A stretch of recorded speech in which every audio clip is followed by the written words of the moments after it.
Bonjour à toutes et à tous, et bienvenue sur la chaîne. Aujourd'hui, nous allons parler d'un événement qui pourrait marquer un tournant historique pour la paix dans la région des Grands Lacs africains. Le 2 février 2026, à Doha, la capitale du Qatar, un pas décisif a été franchi dans le conflit qui déchire l'Est de la République démocratique du Congo depuis des années. Je sais que beaucoup d'entre vous suivent cette situation de près, que vous soyez congolais, africains, ou simplement citoyens du monde préoccupés par la paix et la stabilité internationale. Alors installez-vous confortablement, parce qu'on va décortiquer ensemble ce qui s'est passé à Doha, pourquoi c'est important, et surtout, ce que cela signifie concrètement pour l'avenir de millions de personnes. Avant de plonger dans les détails de cet accord, il faut comprendre le contexte. L'Est de la RDC, et notamment la région du Nord Kivu, vit un cauchemar humanitaire depuis des décennies. On parle d'un conflit complexe, où s'entremêlent des enjeux locaux, régionaux et internationaux. Des groupes armés qui se comptent par dizaines, des ressources naturelles immenses qui attisent les convoitises, et surtout, des populations civiles qui paient le prix fort. Le M23, ou mouvement du 23 mars, n'est pas un acteur nouveau dans cette tragédie. Ce groupe rebelle, dont les origines remontent aux accords de paix non respectés de 2009, a ressurgi avec force ces dernières années. Et je tiens à être honnête avec vous, la question de savoir qui soutient le M23, quels sont ses véritables objectifs, et comment le qualifier exactement, fait l'objet de débats intenses sur la scène internationale. Ce que nous savons avec certitude, c'est que ce conflit a déplacé des millions de personnes et causé des souffrances incommensurables. Partie 2. Qu'est-ce qui a été signé exactement? Alors, que s'est-il passé concrètement le 2 février à Doha? Le gouvernement de la RDC et l'AFC, Alliance Fleuve Congo, qui représente le M23, ont signé le mandat encadrant le mécanisme de suivi et de vérification du cessez-le-feu. Et attention, ce n'est pas le premier cessez-le-feu qu'on annonce dans cette région. Beaucoup d'entre vous sont peut-être sceptiques, et je vous comprends parfaitement. Mais il y a quelque chose de différent cette fois-ci. Cette signature s'inscrit dans le cadre de l'accord-cadre de Doha pour la paix, qui avait été signé le 15 novembre 2025. Donc on ne part pas de zéro. Il y a déjà eu un travail diplomatique de fond, mené notamment grâce à la médiation qatari, qui mérite d'être souligné. Le Qatar, petit pays du Golfe mais grande puissance diplomatique, s'est positionné comme médiateur dans ce conflit. Et ce n'est pas anodin. Doha a déjà joué ce rôle dans d'autres conflits internationaux, avec des résultats variables certes, mais une expertise réelle en matière de médiation. Le fait que les parties aient choisi de revenir à Doha pour cette signature montre une certaine confiance dans le processus. Partie 3. Les acteurs présents, qui étaient autour de la table. Ce qui m'a frappé en analysant cette réunion, c'est la diversité des acteurs présents. On n'était pas face à une simple négociation bilatérale. Non, c'était vraiment une affaire régionale et internationale. D'abord, les États-Unis étaient là en qualité d'observateurs. Et ça, mes amis, ce n'est pas un détail. La présence américaine signale l'importance que Washington accorde à la stabilité de cette région, notamment dans un contexte géopolitique mondial où l'Afrique centrale est devenue un terrain de compétition entre grandes puissances. L'Union africaine était également représentée, et elle n'est pas venue les mains vides. Elle a délégué le Togo comme médiateur, ce qui est un choix intéressant. Le Togo, sous la présidence de Faure Gnassingbé, s'est progressivement positionné comme un acteur diplomatique crédible en Afrique de l'Ouest. Voir un pays d'Afrique de l'Ouest jouer ce rôle dans un conflit d'Afrique centrale illustre cette solidarité panafricaine dont on parle tant mais qu'on voit trop rarement en action.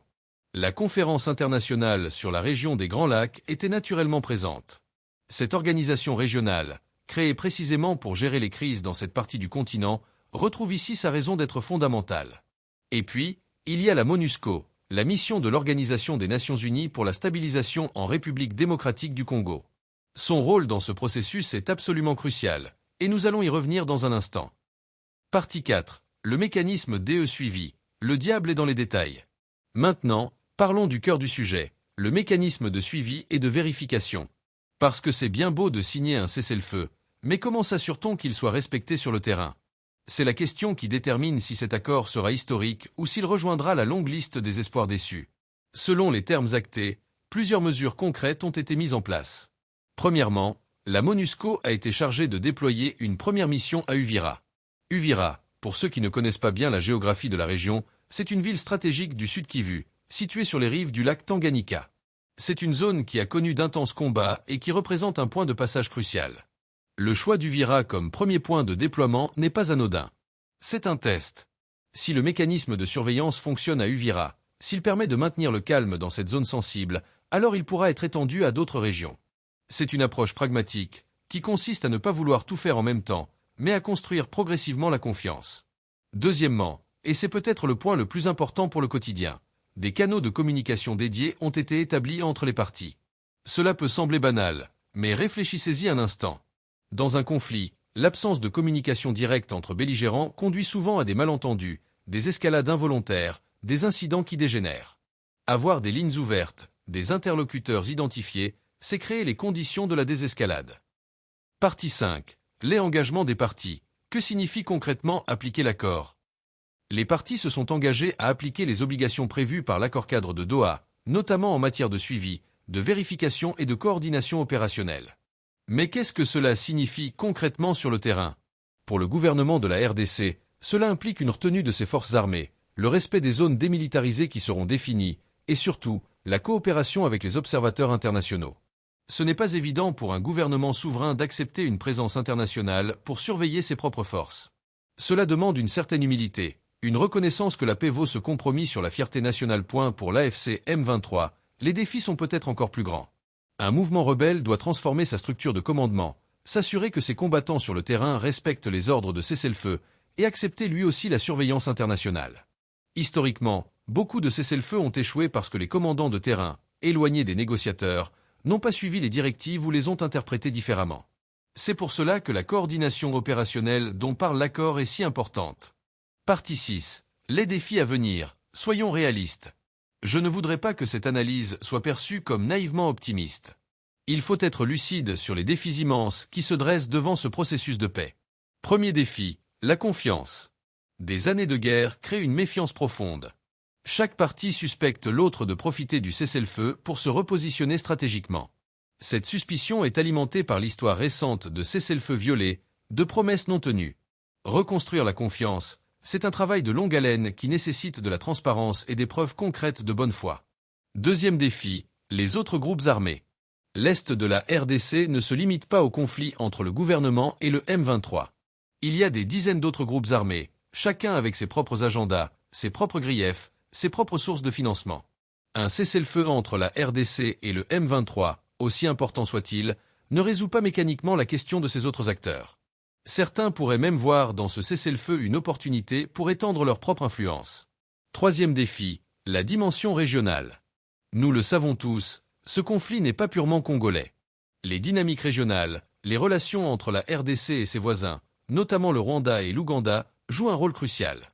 Un accord durable nécessitera probablement d'adresser ces questions régionales, pas seulement les aspects militaires locaux. Quatrième défi, les attentes de la population. Des millions de Congolais ont été déplacés, ont perdu des proches, ont vu leur vie détruite par ce conflit. Ils attendent des résultats concrets, le retour chez eux, la sécurité, la reconstruction.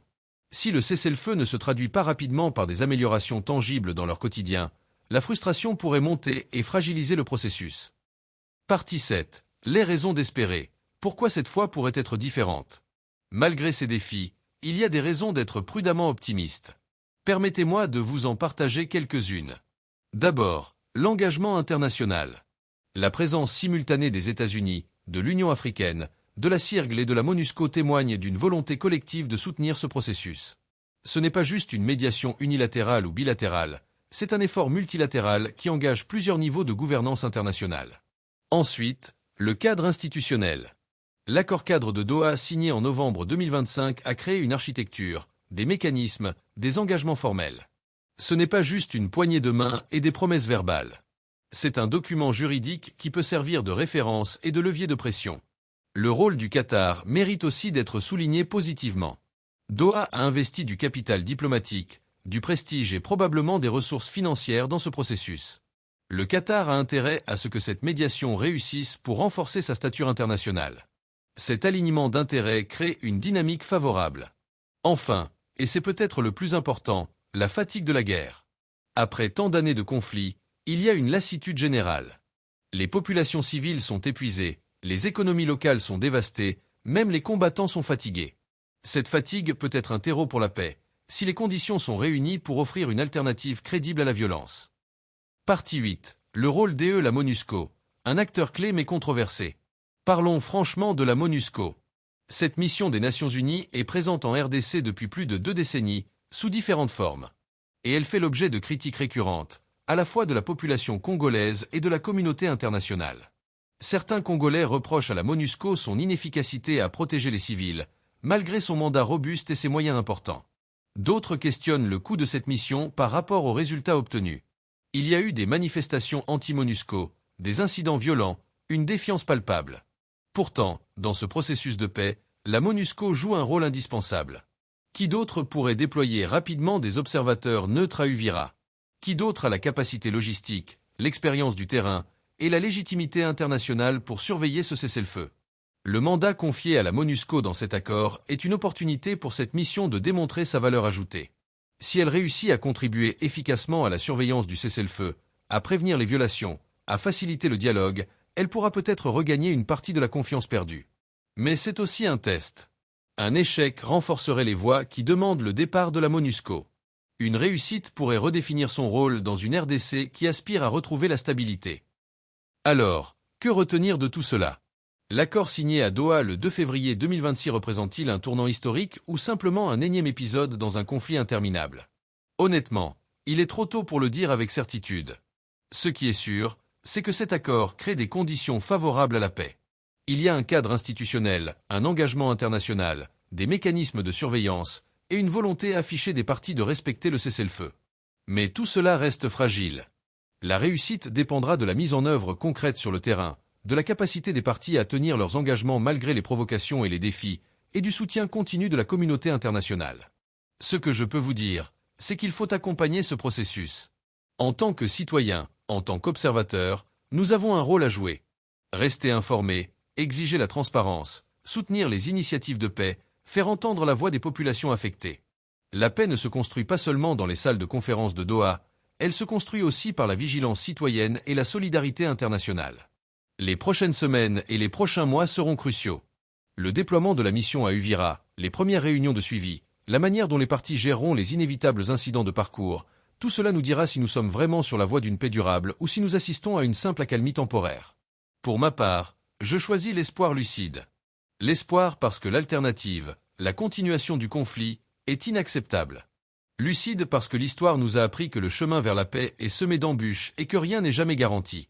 Je continuerai à suivre cette situation de près et à vous tenir informé des développements. Si cette analyse vous a été utile, n'hésitez pas à liker cette vidéo, à la partager et à vous abonner pour ne rien manquer des prochaines analyses. Et surtout, dites-moi dans les commentaires ce que vous pensez de cet accord. Êtes-vous optimiste? Sceptique? Quelles sont vos attentes? Le débat est ouvert, et j'ai hâte de lire vos réactions.